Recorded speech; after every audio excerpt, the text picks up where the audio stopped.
तो एक भाई साहब ने पूछा है कि इंट्यूशन इंट्यूशन क्या चीज़ है? इसके बारे में थोड़ा-सा बातचीत करनी चाहिए।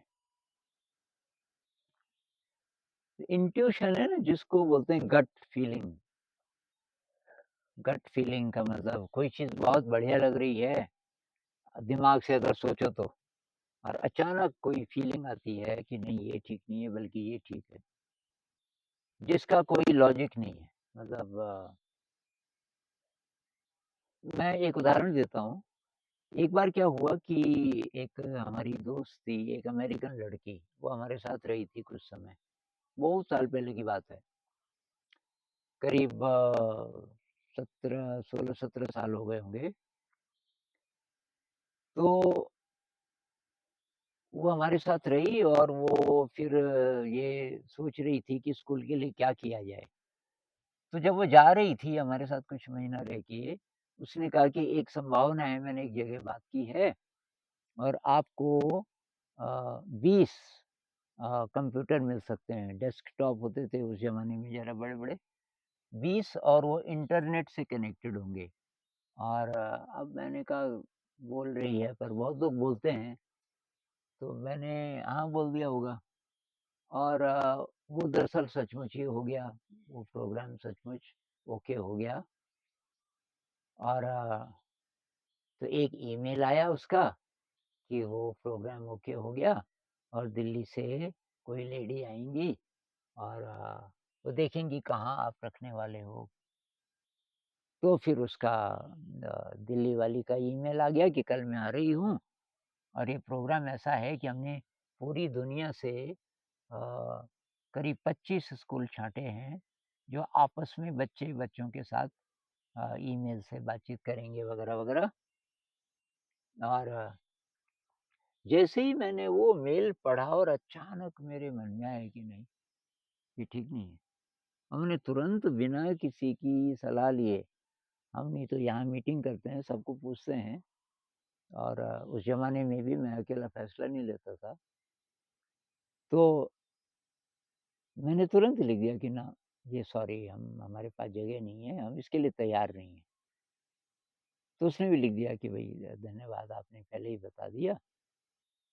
अब वो दोस्त बहुत नाराज़ हो गई अमेरिकन, मैंने इतनी मेहनत की और तो मैंने कहा यार यहाँ तो जगह ही नहीं रखने की। तो कहने लगी आप बेच देते उनको।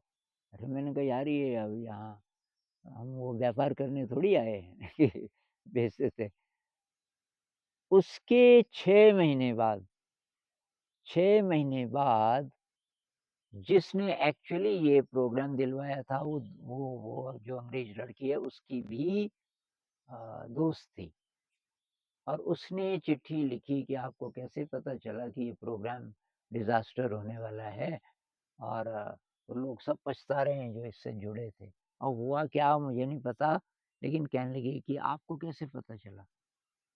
और आपने तुरंत ना कह दिया, कितनी ये मतलब अच्छी बात हुई। मैं सोचने लगा, यार मेरे को तो कुछ भी नहीं पता था। मेरे तो अंदर से आया जिसको गट फीलिंग, तो ये शायद इंट्यूशन है। अब ये क्यों आता है? तो कृष्णमूर्ति जी बोलते थे, उनको कोई बोले कि भई अब कोई चीज़ कैसे पढ़ानी है, कोई प्रॉब्लम है क्लास में कैसे सॉल्व करनी है। तो जैसे पढ़ाने के लिए क्या क्या वो होना चाहिए, क्या हमारी तैयारी होनी चाहिए इत्यादि। कृष्ण जी बोलते थे start with I don't know.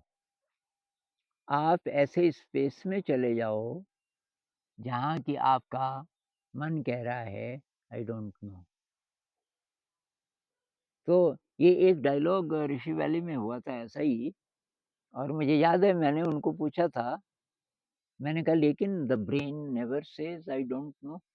हमारा जो दिमाग है वो तो कभी बोलता ही नहीं कि मुझे नहीं पता।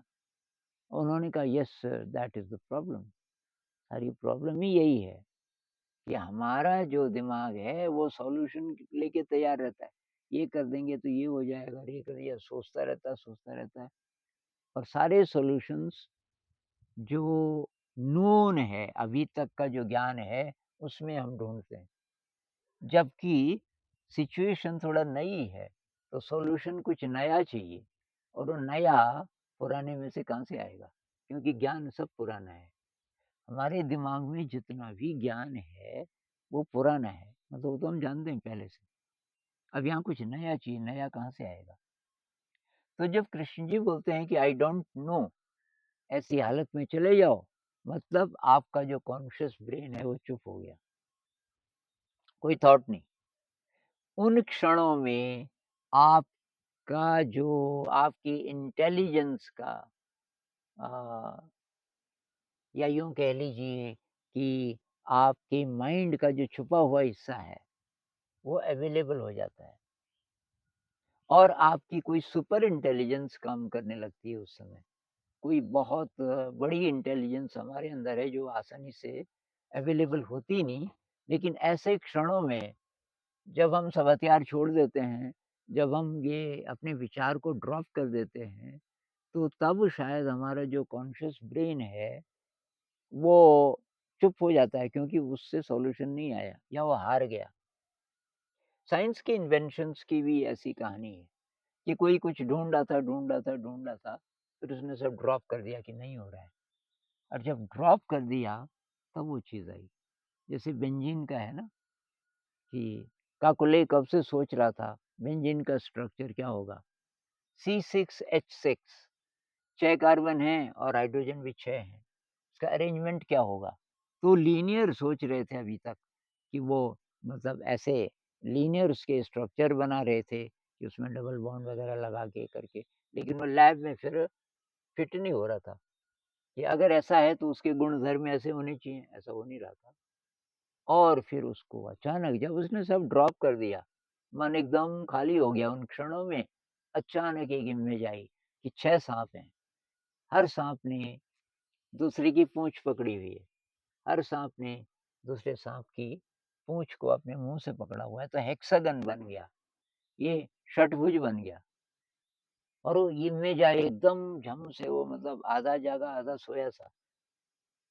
एक क्षण के लिए, तो उसने अपनी डायरी में वो चित्र बना दिया 6 साँप। उसके बाद वो घर गया, शायद वो यात्रा में था उस समय। घर गया और उसने सोचा भी बेंजीन का स्ट्रक्चर चल एक और ट्राई दे देता हूँ इसको मैं। और उसी समय उसको वो याद आई वो चित्र की या वो डायरी टेबल पे रही होगी पता नहीं, पर वो दोनों चीज़ें कनेक्ट हो गई कि मैं बेंजीन का स्ट्रक्चर ढूँढ रहा हूँ और ये कल मुझे ये दिखा, साँप दिखे और अचानक उसको लगा ऐसा तो नहीं है उसका स्ट्रक्चर सर्कुलर, और वही निकला। तो बेंजीन का स्ट्रक्चर ढूँढने के पीछे ये राज़ था कि उसने जब ड्रॉप कर दिया काकुले ने, काकुले ऐसे स्टेट में पहुँच गया कि आई डोंट नो, तब जाके वहाँ से ये उत्तर आए। तो क्या ऐसा हो सकता है कि ज़िंदगी में, आम ज़िंदगी में जितने फ़ैसले हम लेते हैं, जहाँ-जहाँ कोई नई सिचुएशन आ जाती है, चैलेंजिंग सिचुएशन आ जाती है, चाहे बिज़नेस में हो, चाहे वो परिवार से संबंधित हो, चाहे कैसे भी हो, टेक्नोलॉजी से संबंधित हो, कि हम ऐसी स्थिति में पहुँच जाएँ कि जहाँ ब्रेन चुप हो गया और तब जो आपका अनकॉन्शियस कह लो, उसको सुपर कॉन्शियस कह लो, जो छुपा हुआ हिस्सा है, वो मतलब हम रिसीव करने लग गए उसको और हमारी कोई सुपर इंटेलिजेंस उन क्षणों में जाग जाए। तो इसी के लिए मेडिटेशन है। हम जितना मेडिटेशन का अभ्यास करेंगे और गट फीलिंग जब-जब आती है उसको ट्रस्ट करें। गट फीलिंग जब आती है उस पे काम करना शुरू करें, तो ऐसी स्थिति आ सकती है कि हमें ये इंट्यूशन है वो ज़्यादा अवेलेबल होना शुरू हो जाए। तो ये क्रिएटिविटी एक चीज़ है जिसमें इंट्यूशन बहुत ज़्यादा रोल प्ले करता है। क्रिएटिविटी में भी ऐसा है कि अ, जो आर्टिस्ट है वो ऐसी स्थिति में होता है कि आई डोंट नो कुछ आ रहा है, अपने आप आ रहा है, म्यूज़िक में होता है, ये पेंटिंग में होता है, ये विज्ञान में होता है, साइंस की जितनी इन्वेंशंस हैं, जो मौलिक जितनी भी इन्वेंशंस हैं, उन सब में ऐसा ही था। आइंस्टाइन कहता है कि मुझे ड्रीम जैसी स्टेट में ये चीज़ें आती थी। अ, तो मेडिटेशन का मेरे ख़्याल से हम जितना अभ्यास करेंगे, एक चीज़, दूसरी बात अपने सपनों को लिखें, लूसिड ड्रीम भी हो सकता है, लूसिड ड्रीम में इनसाइट्स आ सकते हैं। कुल मिला के ये कि कॉन्शियस ब्रेन और अनकॉन्शियस ब्रेन की जितनी ज़्यादा मुलाकात होगी आपस में, जितना ही आपस में मिलेंगे, और जैसे ही मिलेंगे कॉन्शियस ब्रेन अपने आप चुप हो जाएगा, क्योंकि जो विराट है, उसके सामने अपने आप समर्पण करता है कॉन्शियस ब्रेन। तो उतना ज़्यादा इनसाइट्स आएँगे, उतना हमारी ज़िंदगी में ताज़गी होगी, नयापन होगा। हम जल्दी और बहुत अच्छे फैसले ले पाएँगे और हमारी ज़िंदगी में खुशी होगी।